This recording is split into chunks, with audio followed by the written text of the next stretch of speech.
What if the rawest, most unguarded plea from one of music's biggest stars was never meant for his own voice? Imagine a confession so delicate, so profoundly vulnerable, it had to be whispered through another. We're not just talking about a songwriter crafting lyrics for another artist.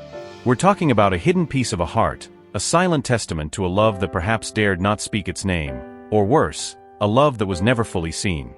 Forget the stadium anthems, the charismatic swagger for a moment. What if the song you associate with Ariana Grande, Just a Little Bit of Your Heart, is actually Harry Styles' quietest, most devastatingly honest diary entry? A message from a young man navigating the labyrinth of fame, perhaps wrestling with a love he felt he couldn't claim, couldn't shout from the rooftops, but desperately needed to acknowledge, even if only for himself. Today we're not just listening to a song, we're on an archaeological dig into its very soul. We're unearthing the hidden lament buried deep within just a little bit of your heart.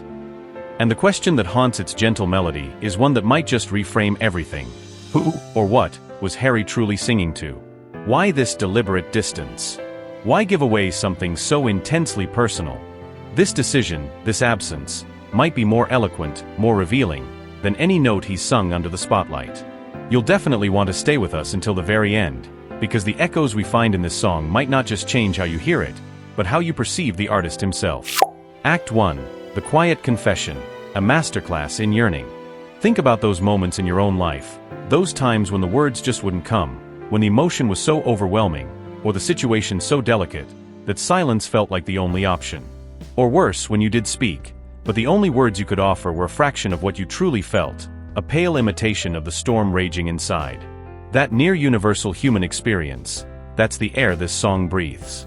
The lyricist Milne once wrote, "It is more fun to talk with someone who doesn't use long, difficult words but rather short, easy words like 'what about lunch?'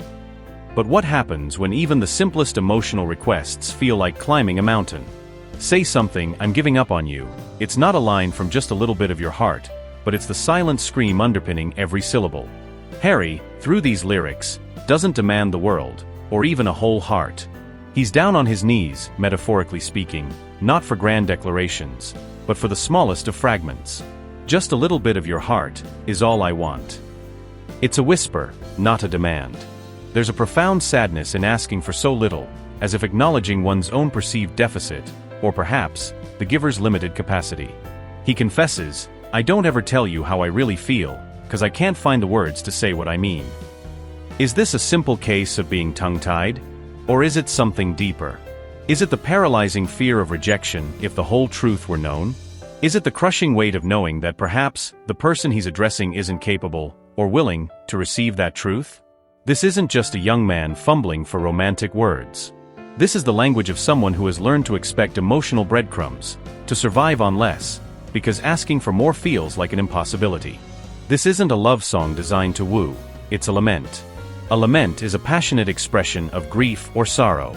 And here, the grief is for a connection that is tantalizingly close, yet achingly out of reach. It's the quiet ache for someone who is emotionally unavailable, a flickering candle in a vast, indifferent darkness. And here's where the narrative takes its first unexpected turn. This profound vulnerability wasn't initially crafted for his own global stage persona. It was written, ostensibly, for another. It was a gift, yes, but what if it was also a form of emotional outsourcing? A way to voice the unvoiceable, shielded by the performance of another? A sacrifice, not of the song itself, but of his own public claim to its raw emotion. Act 2. Who was it really for? Peeling back the persona. So the million-dollar question, or perhaps the million-heartbreak question. Why didn't Harry, an artist known for his emotive delivery, sing this himself?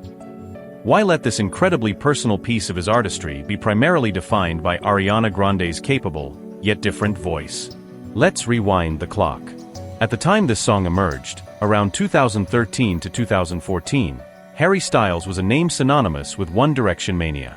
He was in the crucible of global superstardom, a period of immense pressure and meticulously crafted public image.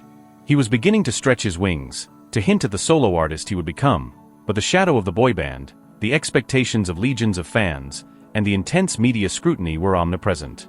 Every move, every lyric, every rumored romance was dissected. This song. Just a little bit of your heart.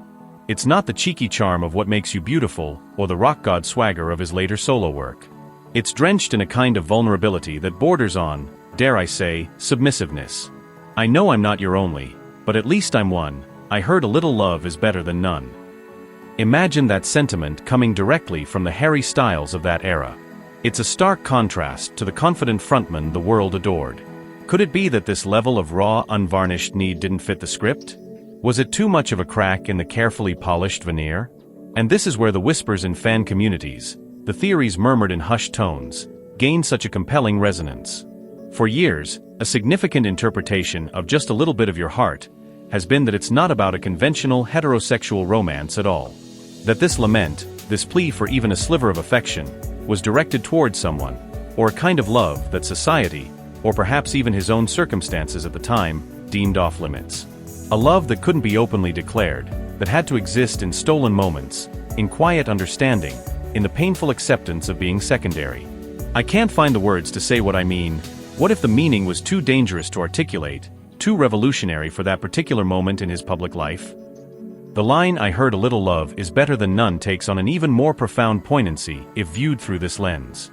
It speaks to a hunger, an emotional scarcity, that many who have had to love in the shadows, who have felt like a secret, can understand on a cellular level.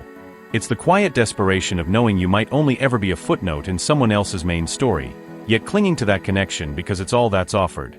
This is where the song transcends being merely sad, and becomes a mirror for anyone who has ever felt they had to diminish their own needs just to be near someone.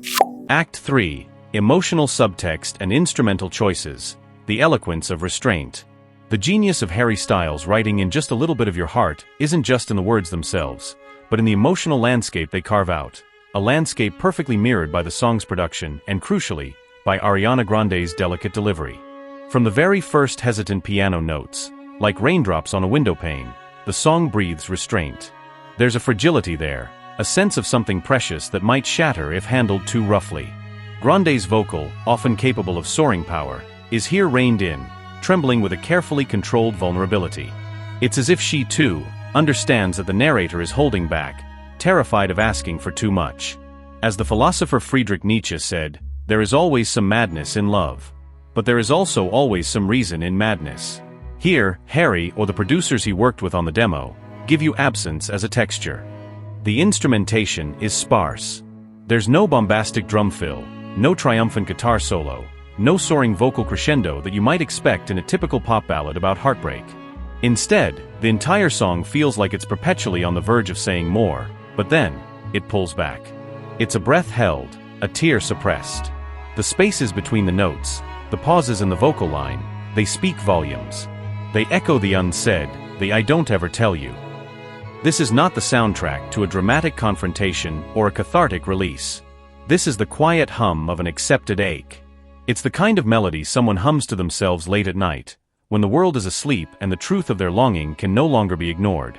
It's the sound of someone who has, perhaps, already resigned themselves to the reality that they might have already lost, or worse, never truly had a chance.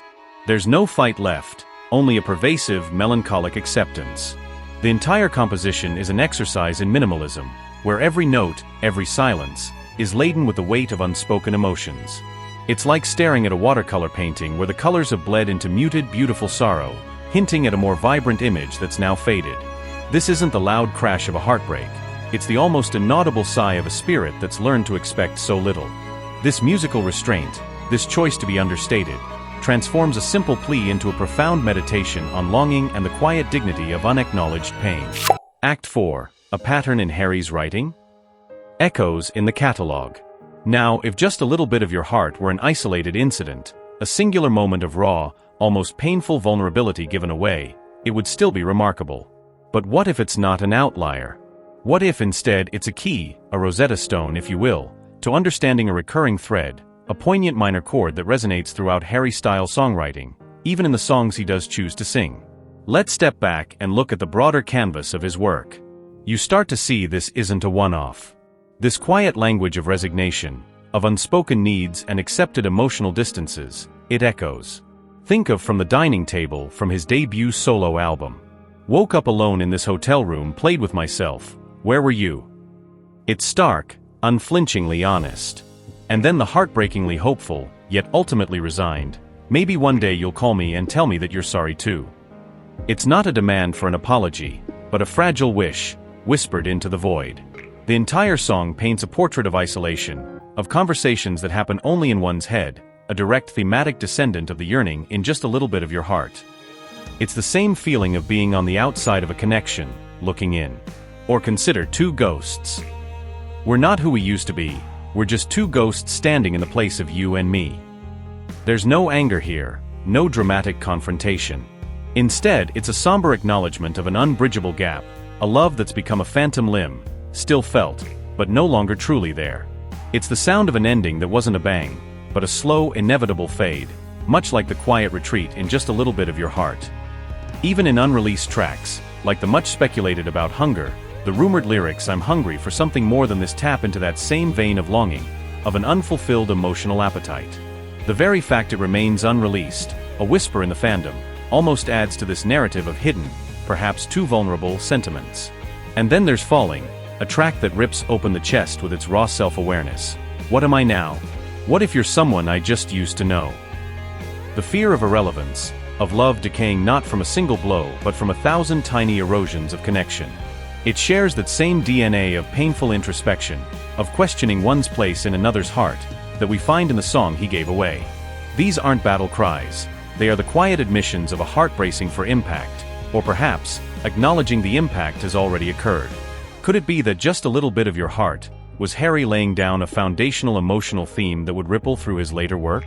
A quiet exploration of what it means to want, to need, and to sometimes accept that what you receive will only ever be a fraction of what you desire. It's as if he's drawn to exploring the spaces between people, the silences in conversations, the quiet agony of loving more, or loving differently. This isn't just a sad boy trope, it's a nuanced, consistent exploration of human vulnerability in the face of emotional asymmetry. It makes you wonder, is this a reflection of personal experiences, or profound empathy for a universal human condition? The quiet battles waged for a sliver of connection, for a feeling of being truly seen? Conclusion: the loudest silence. So we return to the central mystery. Harry Styles, a songwriter of extraordinary emotional depth, gives away one of his most tender, most fragile compositions. Perhaps he never sang just a little bit of your heart himself because, in a way, its message was too close to the bone at that particular juncture of his life and career. Maybe its vulnerability was a seed he needed to plant in another garden to see it bloom, away from the intense glare of his own spotlight. Like a message in a bottle, cast out to sea, hoping it would find the right shore, the right ears, to truly understand its whispered plea. It wasn't meant to be a stadium filler. It wasn't designed for bombast. Maybe it was meant to be exactly what it became, a quiet sanctuary for anyone who has ever felt they were loving into a void, hoping for just a fragment in return. It's a song that wears its heart not on its sleeve, but tucked away, a secret pulse. And in that act of giving it away, of letting it be voiced by another, something remarkable happened. Paradoxically, its power wasn't diminished, it was amplified. It became a shared secret, a quiet understanding among listeners who recognized the truth in its gentle devastation. It's like the Japanese art of kintsugi, where broken pottery is repaired with lacquer, dusted or mixed with powdered gold, silver or platinum, the philosophy being that the piece is more beautiful for having been broken. This song, in its quiet brokenness, in its plea for just a little bit, shines with a unique, poignant beauty. What do you hear when those soft piano notes begin? When you trace the lines of that desperate, yet dignified request? Does it echo a chapter in your own story, a feeling you thought was yours alone? The beauty of a song like this lies in its ability to be both deeply personal to the writer and yet utterly universal to the listener. It reminds us that sometimes, the most profound declarations of the heart are not shouted, but are barely audible above the noise of the world. Share your thoughts, your interpretations, your own just a little bit moments in the comments below. This is a space for that quiet conversation, for those shared recognitions. What other songs, by Harry or any artist, do you feel hide their deepest truths in plain sight? And if you, like us, believe that the most resonant art often whispers its secrets rather than shouts them, if you're drawn to the stories hidden in the margins of the mainstream, then you found your tribe. Please subscribe to Mymusing and click that notification bell. Our journey into the heart of music's unspoken narratives is far from over. Next week, we're dissecting a lyric so deceptively simple, it will unravel an entire artist's hidden philosophy. You won't want to miss it. Thanks for watching. And remember, some songs aren't written to be fully understood by everyone. They're written because for someone somewhere that quiet understanding, that shared silence, is everything.